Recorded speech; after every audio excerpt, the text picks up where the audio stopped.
ये बात है 2007 दिसंबर के महीने की।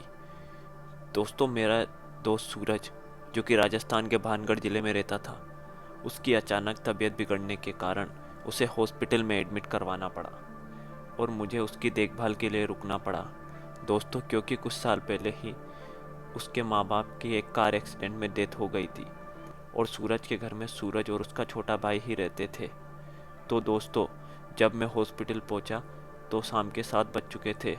मुझे सूरज से मिलने की परमिशन ना मिलने के कारण मैं बाहर ही रुका था।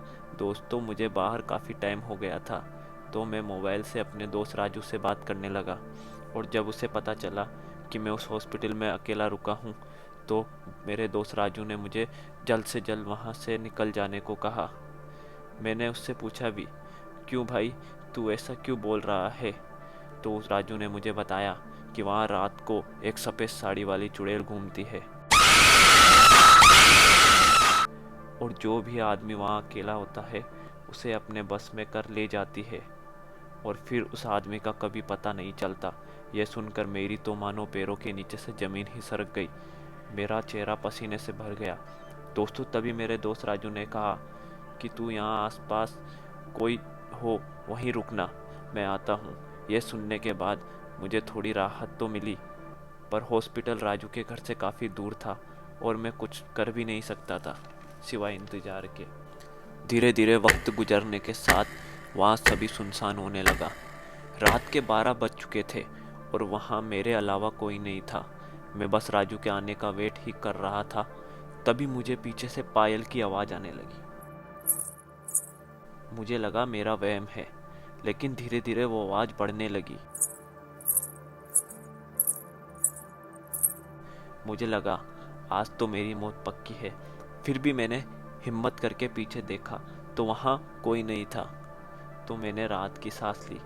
वहीं पास में एक बेंच पर मैं लेट गया और लेटे लेटे मेरी आंख लग गई और मुझे अचानक एक सपना आया। सपने में एक खूबसूरत औरत दिखी जो कि मेरे पास ही खड़ी थी और उसने मेरा हाथ पकड़ा हुआ था। वो मुझे उसके साथ ले जाने लगी और मैं ना चाहते हुए भी उसके साथ जाने लगा। दोस्तों, वो मुझे एक फूल के बगीचे में ले गई। फिर अचानक से मुझे सांस लेने में तकलीफ होने लगी।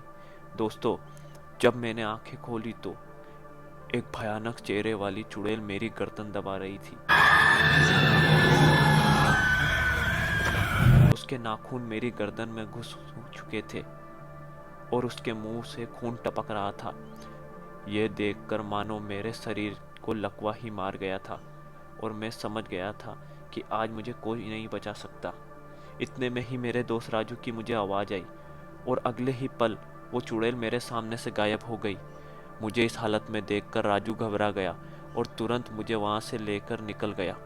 और फिर अगले दिन हमने हमारे दोस्त सूरज को भी दूसरे हॉस्पिटल में शिफ्ट करवा दिया और कभी उस हॉस्पिटल में दोबारा नहीं गए।